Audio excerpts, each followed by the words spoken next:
Bathroom से बाहर निकली ही थी कि मंजुलिका ने सीटी बजाते हुए कहा कि पटाखा लग रही हो। क्या फिगर है तुम्हारी। वह भी हंसती। वैसे जीन्स टॉप तो कभी कभी देवास में भी पहना करती थी। कभी ऐसा कुछ अटपटा महसूस ही नहीं हुआ था। उसने ध्यान ही कहाँ दिया था अपनी फिगर पर। उसका ऊपर का हिस्सा कुछ ज़्यादा ही भारी है, ये उसे आज महसूस हुआ।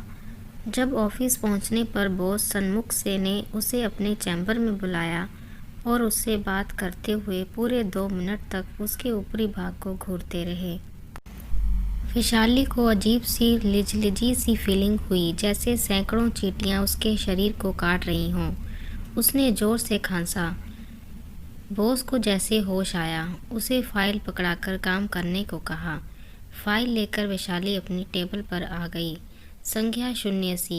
देवास में भी ने लफंगे टाइप के लड़के देखे थे, पर शायद हर समय माँ या पिताजी के साथ रहने या फिर सड़क पर घूमने वाले बड़ों का लिहाज था, इसलिए किसी की इतनी हिम्मत नहीं हुई थी।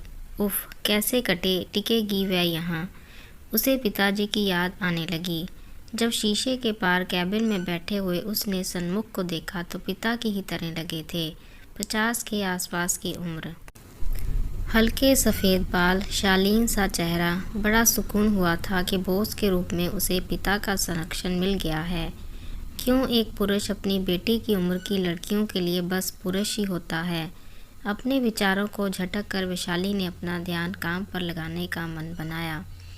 आखिर वह यहाँ काम करने ही तो आई है, कुछ बनने आई है। सारी मेहनत, सारा संघर्ष इसीलिए तो था। वह हिम्मत से काम लेगी और अपना पूरा ध्यान अपने सपनों को पूरा करने में लगाएगी। मगर जितनी बार भी उसे बॉस के ऑफिस में जाना पड़ता, उसका संकल्प हिल जाता। अब तो बॉस और ढीठ होते जा रहे थे। उसके खांसने का भी उन पर कोई असर नहीं पड़ रहा था। पीजी में लौटने के बाद वैशाली खुद को बहुत समझाती रही कि उसे बस अपने सपनों पर ध्यान देना है, पर उस लिजलिजी एहसास का वह क्या करे जो उसे अपनी देह पर महसूस होता। चींटियां से चुभती, घिन आती, घंटों साबुन रगड़कर नहाई, पर वह फीलिंग निकलने का ही नहीं ले रही थी। काश मैल साबुन से धोए जा सकते। आज उसे अपने शरीर से नफरत हो रही थी, पर क्यों। उसकी तो कोई गलती नहीं थी। अफसोस, ये एक दिन का किस्सा नहीं था। आखिर रोज़ रोज़ उन काट खाने वाली नज़रों से खुद को कैसे बचाती। हफ्ते भर में वैशाली जीन्स टॉप छोड़कर सलवार कुर्ते में आ गई। 10 दिन बाद दुपट्टा भी पूरा खोलकर लेने लगी और 15वें दिन तक दुपट्टे में इधर उधर कई सेफ्टी पिन लगाने लगी। मगर बॉस की एक्सरे नज़र हर दुपट्टे, हर सेफ्टी पिन के पास पहुंच ही जाती। आखिर वह इससे ज़्यादा कर ही क्या सकती थी। वह समझ नहीं पा रही थी कि इस समस्या का सामना कैसे करे। एक एक दिन करके 1 महीना बीता। पहली पगार उसके हाथ में थी, पर वह खुश नहीं थी जिसकी उसने कल्पना की थी। मंजुलिका ने टोका, आज तो पगार मिली है। पहली पगार, आज तो पार्टी बनती है। वैशाली खुद को रोक नहीं पाई और जितना दिल में भरा था सब उड़ेल दिया। मंजुलिका दांत भींचकर गुस्से में बोली, उसकी माँ की बहन नहीं है क्या। उन्हें जाके घूरे जितना घूरना है। और भी कुछ हरकत करता है क्या। नहीं, बस गंदे तरीके से घूरता है। ऐसा लगता है कि कुछ कहने के लिए शब्द खोजने में असमर्थ। वैशाली की आंखें क्रोध, नफरत और दुख से डबडबा गई। अब समझी तू जीन्स टॉप से सूट पर क्यों आई। अरे तेरी गलती थोड़ी है ना। देख, तब भी उसका घूरना तो बंद हुआ नहीं। कहाँ तक सोचेगी। इग्नोर कर। हम लोग कहाँ परवाह करते हैं, जो मन आया पहनते हैं। Dress, shorts, jegging. अरे अब जब ऐसे लोगों की आंखों में एक्सरे मशीन फिट रहती है तो वे कपड़ों के पार देख ही लेंगे। तो अपनी पसंद के कपड़ों के लिए क्यों मन मारे। ज़रूरी है हम अपना काम करें, परवाह ना करें। वह कहावत सुनी है ना कि हाथी चला बाजार, कुत्ते भौंके हजार। अब आगे बढ़ना है तो इन सब की आदत तो डालनी ही होगी। ठंड रख, कुछ दिन बाद नया शिकार ढूंढ लेंगे। मंजुलिका किसी अनुभवी बुजुर्ग की तरह उसे शांत करने की कोशिश करने लगी। मैं सोच रही हूँ नौकरी बदल लूँ, वैशाली ने धीरे से कहा। उसकी बात पर मंजुलिका ने ठहाका लगाकर कहा, नौकरी बदलकर जहाँ जाएगी वहाँ ऐसे ही घूरने वाले मिलेंगे, बस नाम और शक्ल अलग होगी। कहा ना इग्नोर करने के अलावा भी तो कोई तरीका तो होगा ना। वैशाली अपनी बात पूरी कर भी नहीं पाई कि माँ का फ़ोन आ गया। माँ बाबूजी उसकी पहली तनख्वाह की खुशी को उसके साथ बांटना चाहते थे। सब बधाई दे रहे थे कि उनकी बहादुर बेटी अकेले अपने सपनों के लिए संघर्ष कर रही है। आखिरकार महिला सशक्तिकरण में उनका भी कुछ योगदान है। सोच वह ओह माँ ओह पिताजी इतना ही कह पाई, पर अंदर तक भीग गई वह इन स्नेह भरे शब्दों से। वैशाली सारी रात रोती रही। कहाँ उसके माता पिता उस पर इतना गर्व कर रहे हैं और कहाँ वह नौकरी छोड़कर वापस जाने की तैयारी कर रही है, और वह भी किसी और के अपराध की सज़ा खुद को देते हुए। मंजुलिका कहती है इग्नोर कर, वही तो कर रही थी। वही तो हर लड़की करती है बचपन से लेकर बुढ़ापे तक। पर यह तो समस्या का हल नहीं है। इससे वह लिजी वाली फीलिंग नहीं जाती। सारी रात वैशाली सोचती रही। अगले दिन लंच पर उसने अपनी बात साथ में काम करने वाली निधि को बताई। फिर तो जैसे बॉस की इस हरकत का पिटारा ही खुल गया। कौन सी ऐसी महिला थी जो उसकी इस हरकत से परेशान ना होती। निधि ने कहा, हाथ पकड़े तो तमाचा भी लगा दूं, पर इसमें क्या करूं, मुकर जाएगा, समस्या बिगड़ती। बात केवल सन्मुख की नहीं थी। ऐसे लोग नाम और रूप बदलकर हर ऑफिस में हैं, हर जगह हैं। आखिर इनका इलाज क्या हो? और इग्नोर भी कब तक? नहीं, वह जरूर इस समस्या का कोई न कोई हल खोज के रहेगी।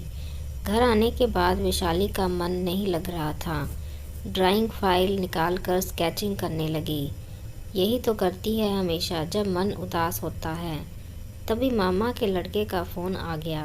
गांव में रहने वाला 10 साल का ममेरा भाई जीवन उसे बहुत प्यारा है। अक्सर फ़ोन कर अपने किस्से सुनाता रहता है कि दीदी ये बात, दीदी वह बात, और शुरू हो जाते दोनों के ठहाके।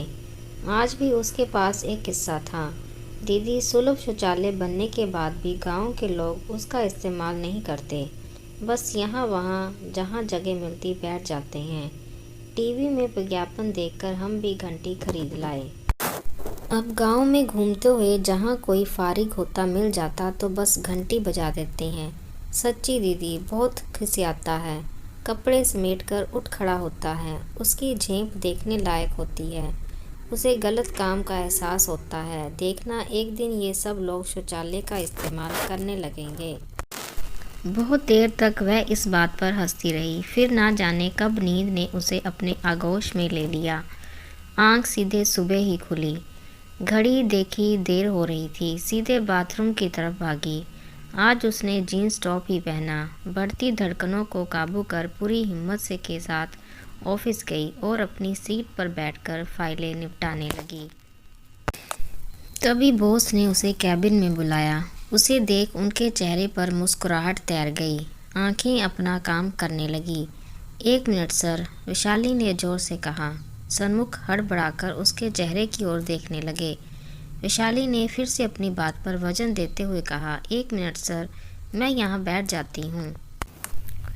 फिर 5 मिनट तक आप मुझे जितना चाहिए घूरिए और ये हर सुबह का नियम बना लीजिए, पर बस एक बार, ताकि जितनी भी लिजी फीलिंग मुझे होनी है वह एक बार हो जाए।